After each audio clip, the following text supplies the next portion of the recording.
Picture this. You're trapped in a metal tube at 35,000 feet for the next 14 hours, wedged between a snoring stranger and someone who thinks the armrest is theirs alone, and the only thing standing between you and complete misery is what you do in the next few minutes. Long-haul flights in economy don't have to feel like a medieval torture device. The truth is, most people board completely unprepared, and by hour 6, they're paying the price with swollen feet, a pounding headache, and a body that feels like it's been through a blender.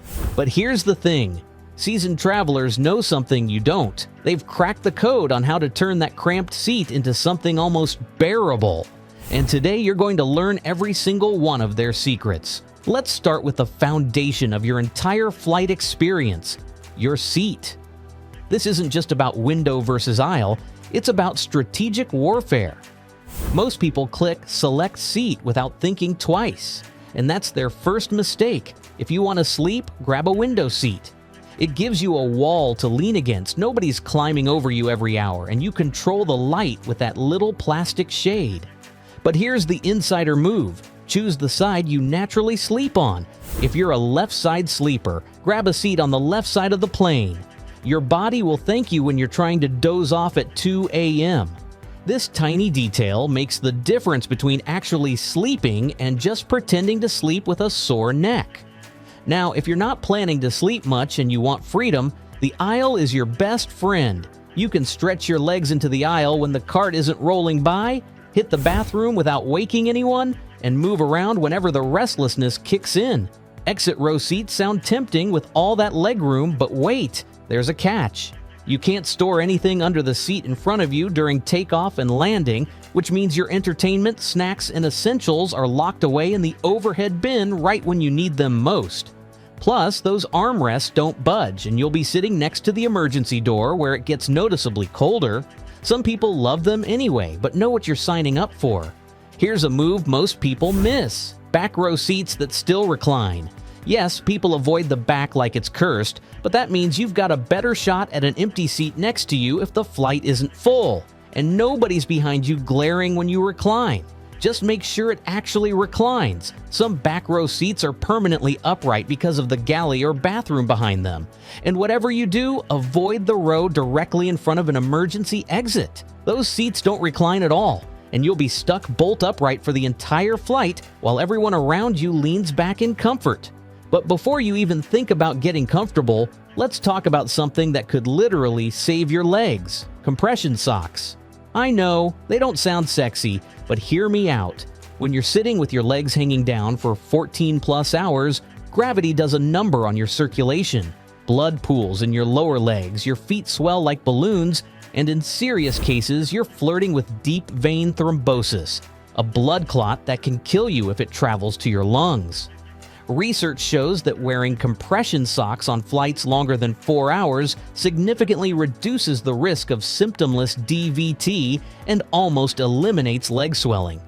They work by applying gentle pressure to your ankles and calves, pushing blood back up toward your heart. Put them on before you board and wear them the entire flight. Speaking of movement, you cannot sit still for 14 hours straight.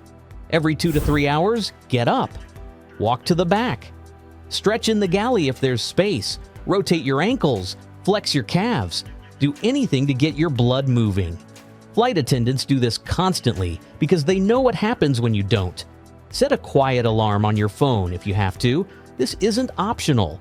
This is how you avoid landing with legs that don't work properly.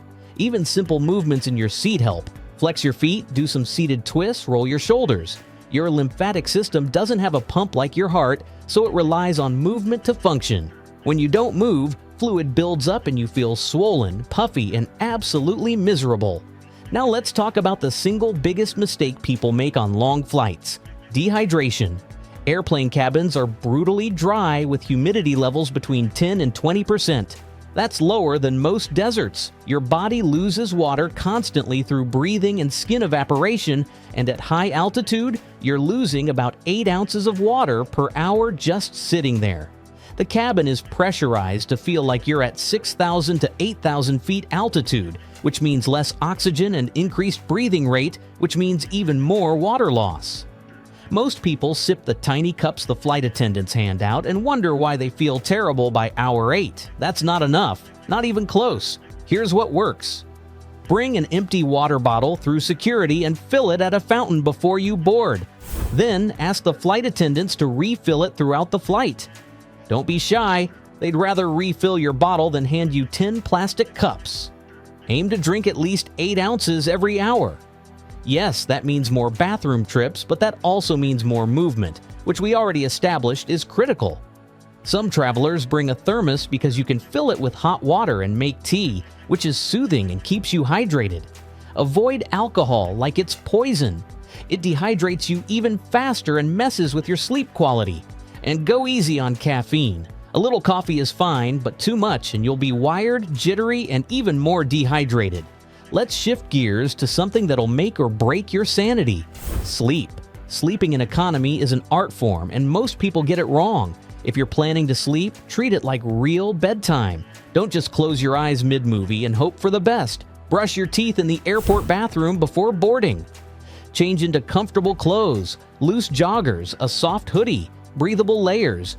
Bring a neck pillow that actually supports your head, not one of those useless horseshoe things that make your neck worse. Some travelers swear by specialized travel pillows that attach to the headrest and prevent your head from bobbing forward like a broken dashboard ornament. Eye masks are non-negotiable. Even with the cabin lights dimmed, there's always that one person with their reading light blazing or their screen at full brightness, and this is crucial. Set your watch to your destination's time zone the moment you board. If it's nighttime there, force yourself to sleep.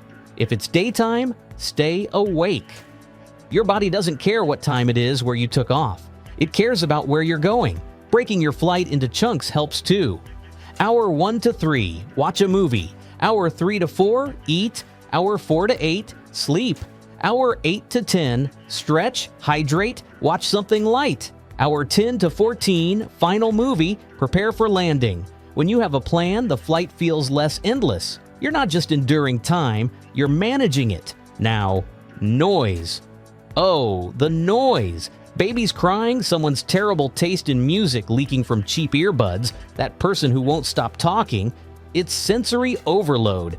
Invest in noise-canceling headphones, not the flimsy ones the airline hands out that sound like you're listening through a tin can. Real ones. They don't have to be $300 Bose, but they should actually cancel noise. The difference is night and day.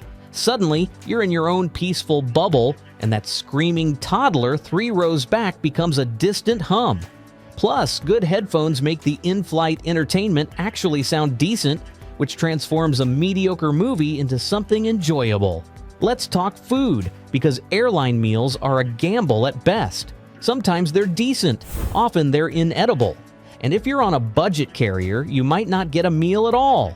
Bring your own snacks, but be smart about it. Skip anything smelly. No one wants to sit next to someone eating tuna or hard-boiled eggs. Go for protein bars, nuts, dark chocolate, dried fruit, crackers, and nut butter packets. Trail mix is a classic for a reason. If you're fancy, pack a sandwich or a grain bowl in a container. Just eat it within the first few hours before it gets questionable. High-protein snacks keep you full longer and prevent that blood sugar crash that makes you feel like death. Fresh fruit works too. Apples, oranges, and grapes travel well and have high water content to help with hydration. Pack more than you think you'll need. Hunger makes everything worse at 35,000 feet. Here's a move that'll change your life. Pack a small toiletry kit in your personal item bag. Face wipes, moisturizer, lip balm, hand sanitizer, a toothbrush, toothpaste, deodorant. About halfway through the flight, go to the bathroom and freshen up. Wash your face. Brush your teeth, put on some lotion. You'll feel human again. That dry, recycled air wreaks havoc on your skin. And by hour 10, you'll look and feel like a raisin if you don't take care of yourself. Some people bring facial mist or eye drops for extra relief. Trust me, that mid-flight refresh is the psychological boost you need to power through the second half. And while we're talking about your personal item, treat it like a survival kit. Don't shove everything in the overhead bin. Keep the essentials under the seat in front of you. Headphones, charger, snacks, water bottle, book or tablet, medications, toiletries, phone, eye mask, earplugs, a pen for customs forms. You don't want to be that person digging through the overhead bin mid-flight while everyone glares at you. Organization is key. Use a small pouch or clear bag to keep everything accessible and visible. Think of it as your command center for the flight. Now let's address the bathroom situation because timing matters. The worst times to use the bathroom are right after a meal service and right before landing. Everyone has the same idea and you'll be stuck in a line that stretches halfway down the aisle. The best time? About an hour after meal service or late at night when most people are trying to sleep. And if you're in an aisle seat, use this to your advantage. You're not bothering anyone and you're getting that critical movement we talked about earlier. Here's another pro tip. Observe the patterns. Most people wait until they're desperate, so they all rush at the same time. If you go strategically, you'll never wait in line. Clothing is another make or break factor. Dress in layers, always. Airplane cabins are unpredictable. 1 minute you're freezing, the next you're sweating. Wear something soft and stretchy with an elastic waistband. Cabin pressure causes bloating, and the last thing you want is a tight waistband cutting into you for 14 hours. Leggings, joggers, or loose pants are your friends. Skip the jeans. Skip anything with buttons or zippers that dig in. Bring a hoodie or cardigan you can take on and off. Wear socks or bring slippers with rubber soles so you can take your shoes off without grossing yourself out when you walk to the bathroom. And yes, compression socks go under your regular socks if you want to layer.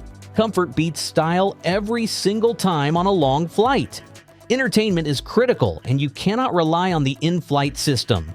Sometimes it's broken. Sometimes the selection is terrible. Sometimes the screen doesn't work.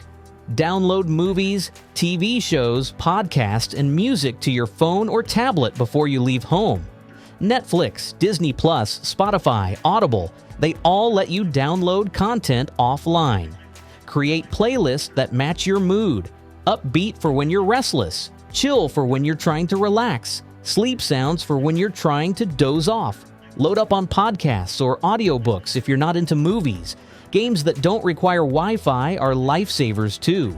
Solitaire, Sudoku, crosswords, anything that keeps your brain gently occupied without draining your battery. And bring a portable charger because there's nothing worse than your phone dying at hour 6 when you've got 8 hours left. Here's something most people don't think about: jet lag. If you're crossing multiple time zones, jet lag is coming for you unless you prepare. Start adjusting your sleep schedule a few days before your flight. Flying east, go to bed earlier. Flying west, stay up later. On the plane, follow the schedule of your destination, not where you left. When you land, get outside into natural sunlight as soon as possible. Light is the most powerful tool for resetting your circadian rhythm. Don't take a long nap when you arrive, no matter how tempting. Power through until local bedtime or limit yourself to a 20-minute nap max. Your body will adjust faster, and you won't waste the first 2 days of your trip feeling like a zombie walking around confused.